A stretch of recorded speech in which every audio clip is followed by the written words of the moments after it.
All right. Well, I'd like to thank you guests for visiting with us today. And I know there are many presentations going on, so we're happy that you're here to listen about the eye track technology. It's not a new technology. We've been using the eye track for a good 15 years here in the United States and abroad. We've just had an advancements in how we actually deliver the catheter into the canal itself. When we talk about the management of glaucoma, we typically think about doing drops and then a laser and then doing some form of incisional surgery. But we've over the last several years, we've been really questioning whether or not that algorithm is proper for patients, because medications themselves aren't very benign. When you look at benzalkonium chloride, the drops themselves are very caustic to the eye. We do know that it's cytotoxic to the endothelial cells that line the trabecular columns. And over time, it leads to denuding of those trabecular lamella with fusion of the trabecular lamella, which in return reduces the effective filtration area of the trabecular meshwork. And so we may not be doing our patients favors by treating them with drops initially. So over the last 5 years, we've really been trying to redirect our treatment patterns to minimize the medication burden in many patients. And of course, we started doing this in conjunction with cataract surgery. But the great thing about eye track technology is we can use it in conjunction with cataract surgery or as a standalone procedure in patients that are pseudophakic or phakic. So when we talk about the technology, it targets every aspect of the outflow system, from the proximal system all the way through the distal collector channels. When we talk about the trabecular meshwork, Robert Stegman 20 years ago found it with the pressurized viscodilation, we're able to create microfractures in the inner wall of Schlemm's canal. And that's really important because the inner wall of Schlemm's canal is a monolayer of endothelial cells that are connected by tight junctions. And these tight junctions actually preclude the passage of aqueous from the anterior chamber into Schlemm's canal. So for many years, there was an enigma on how aqueous actually passed through the inner wall of Schlemm's canal. And it was discovered through scanning electron microscopy that the inner wall of Schlemm's canal had multiple micropores that were inter and intracellular. But in the glaucoma patients, there was a reduction in this population of micropores. And so we know with pressurized viscodilation of the canal, we do get some micropore formation because of the pressurization of the canal forces the OVD through the inner wall of Schlemm's canal. But it also flushes some of the extracellular matrix out of the proximal system back into the anterior chamber and even separates the trabecular lamella. When we think about the filter itself, when I was doing my training, I thought of the trabecular meshwork as more of a screen door, but it's actually more of an organ. And it's not a passive filter, it actually forms as a pump. So one of the benefits of maintaining that proximal system is we're maintaining the pump. And I've always had this theory that if we're de-roofing or removing the trabecular meshwork, over time, the collector channels that are within the area that we remove the trabecular meshwork, we get stenosis of those collector systems because we require a pressurization of the canal to force fluid from the canal into the distal collector system. In addition to that, though, we also know that proximal system is diseased. And like I mentioned before, we know that benzalkonium chloride damages the trabecular meshwork. But in glaucoma patients in general, there's a abnormality in the trabecular meshwork such that you have a reduction in the pore size that are of the spaces in between the trabecular lamella. So on the top, you can see a healthy normal patient or a healthy normal eye in somebody that does not have glaucoma, and you can see a reduction of the trabecular lamella on the bottom part of the photo there that shows a patient suffering from glaucoma. We also know that in patients with glaucomas, this is research done by Hyun Gong in Boston, that 90% of collector channels are actually obstructed by herniations of the inner wall of Schlemm's canal and the trabecular meshwork. And so one of the ways that this catheter is able to treat these patients is just by mechanical severing of those herniations that are obstructing the collector channels. And the higher the pressure is, the more herniations we see, so the more obstructions we have of the distal collector system. So we get into why are we using the eye track advance or the eye track technology? I mean, one, it is definitely implant free, but it maintains the natural physiology of the outflow system, and that we're maintaining the aqueous pump. We're also maintaining that blood aqueous barrier that's created by the inner wall of Schlemm's canal. The iTrack catheter, because of its technology and length, allows us in almost all patients to circumnavigate 360 degrees within one passageway. But like I'd mentioned a little bit earlier, it also releases those mechanical adhesions of the inner wall of Schlemm's canal into the distal collector system. But because we're not damaging any tissue, we're also setting ourselves up for potential future interventions if necessary. So by leaving the system intact, we can always come back and repeat the procedure. We can implant stents, or we can even do an ablative procedure. So again, the iTrack technology has been around for many, many years. It's not new. There's over 100 papers in peer-reviewed literature with the iTrack technology. The difference now is that we have a single handheld unit that allows for a more user-friendly intubation of the canal, and it makes for a little bit less invasiveness of the procedure. In the past, when we were introducing the catheter into the canal, we had to create a 5 millimeter dissection in the sclera, and then underneath that, we made another M-block dissection of the sclera just to gain access to the canal itself. But now, because of technology that we have with the prisms and with the iTrack Advance, we're able to intubate the canal by just using a paracentesis of the cornea.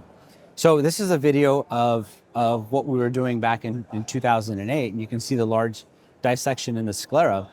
That lower dissection required us to dissect all the way down to about 20 microns above the ciliary body, and then we would dissect that flap into the corneal stroma, leaving a decimetic membrane behind.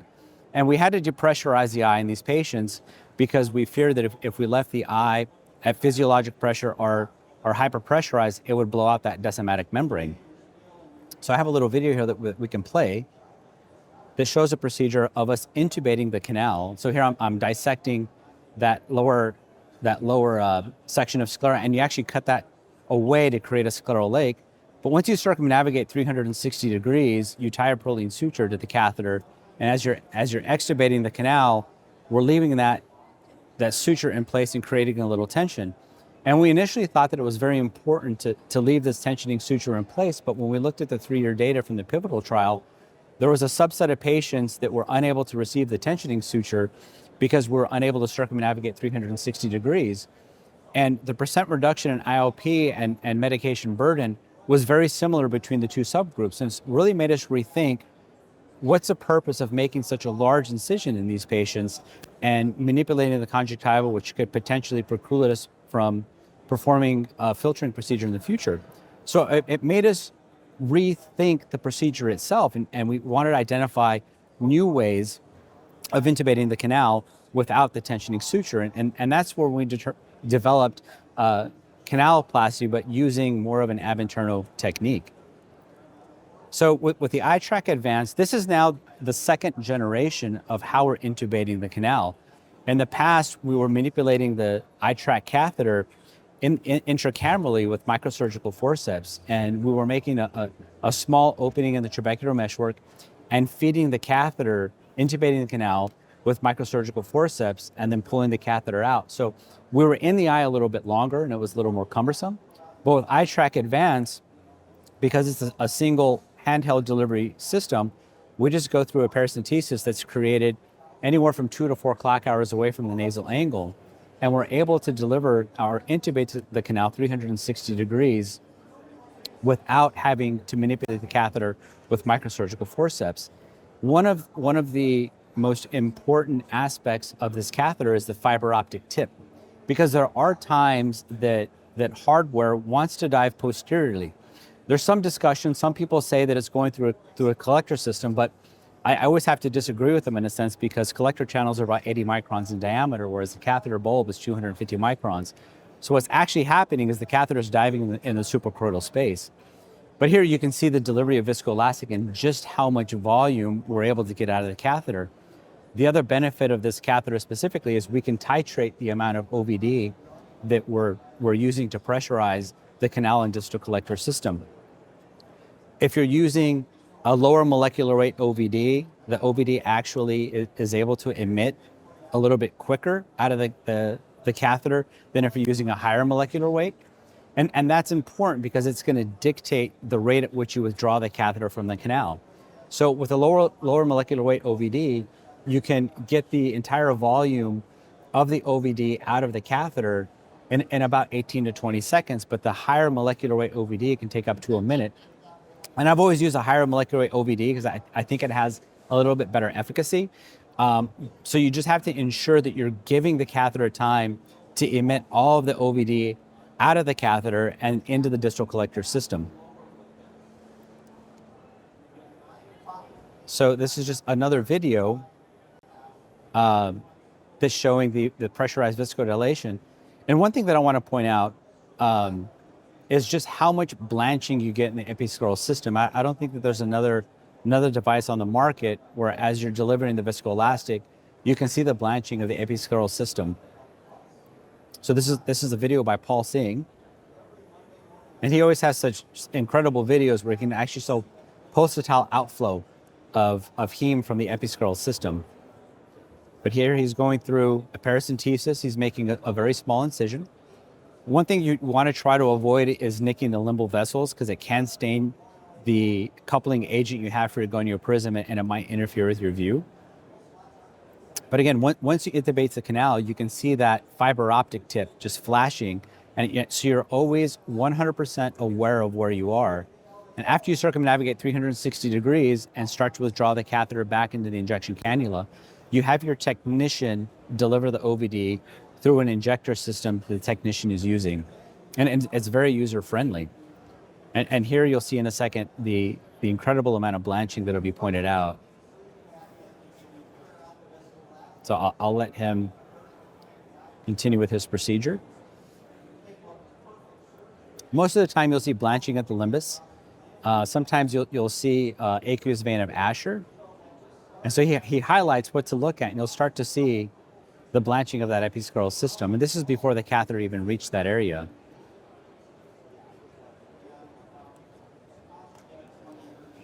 So this is another video that can really just highlight. So this is a patient that actually had a failed trabeculectomy and a failed tube. And I want you to focus on the area here of the episcleral system. And you can see how the episcleral system just blanches away. And it's really the only viscodelivery device that I've seen that truly leads to this amount of treatment of the distal collector system. So when we talk about that pressurized system, I discussed a little earlier that not only does it treat the distal system, but it treats the proximal system as well. And it's been shown, so much science has been put into this technology. Back 20 years ago, when they looked at cadaveric eyes, we were able to see separation of that trabecular lamella. We have in vivo video evidence that microfractures are created in the inner wall of Schlemm's canal with emission of the OVD through the inner wall of Schlemm's canal into the anterior chamber. So it treats the entirety of the system.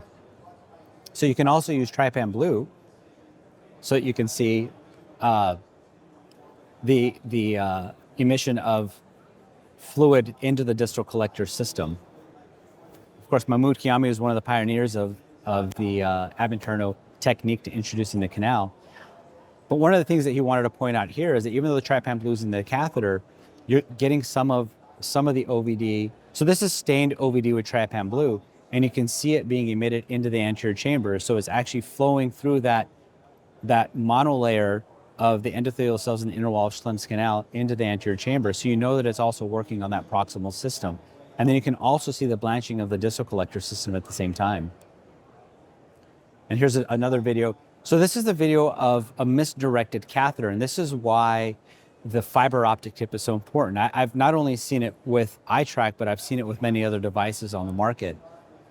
But with the fiber optic, you can tell right away that it's going in the wrong direction, and you can immediately stop. So here you can see it's kind of diving down. And as it dives down, you're alerted to either redirect the catheter in the opposite direction. One thing we learned from canaloplasty 20 years ago is if you just apply a little bit of pressure in the area with a second instrument, you can force the catheter to maintain its pathway within the canal itself. So they went in the opposite direction in this case, and you can see that they're able to continue circumnavigation without diving posterior. There are other times that you can encounter some abnormality within the canal, like a stenotic area or some form of adhesion. And because of the length of the catheter, you can still get 360 degrees of treatment.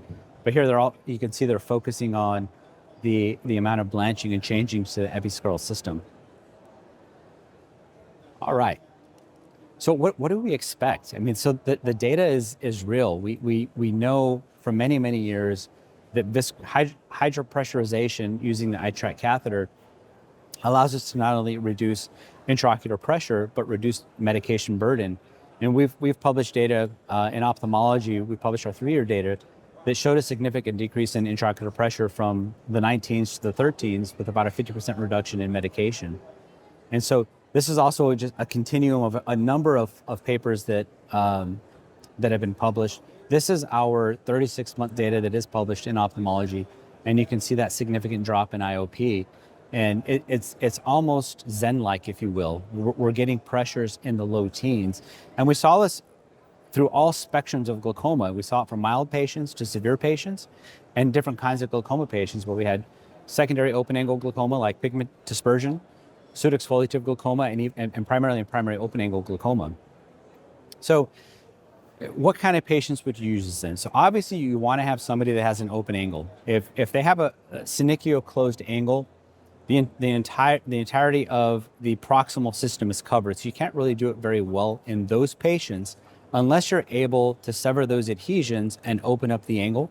I know Mahmoud Kiami's been working on patients that have had appositional closure without synechial closure, and he was able to find a response in these patients as well. But really, you can do this procedure in conjunction with cataract surgery. You can do it as standalone procedures. Personally, I've coupled it with cataract surgery for many years, even in patients that were controlled, because I wanted to reduce our medication burden. As you know, the more medications the patient's on, the lower the compliance rate, the more ocular surface disease they suffer from. And so what I'm trying to do is minimize the patient's burden for medications, but at the same time, if I have patients that are uncontrolled, it is definitely one of my first-line tools to reduce intraocular pressure. If I have a patient that's phakic or pseudophakic, or if they're not ready for cataract surgery, but they're uncontrolled on max therapy, I still use this tool to bring down their intraocular pressure before I have to go towards a filtering procedure. And we found that it works very well over time. So we have a very large surgical library for those that are interested. But we won't go through all of them here just because there's so many in the slide deck. Okay, well, thank you all for your time. Appreciate it.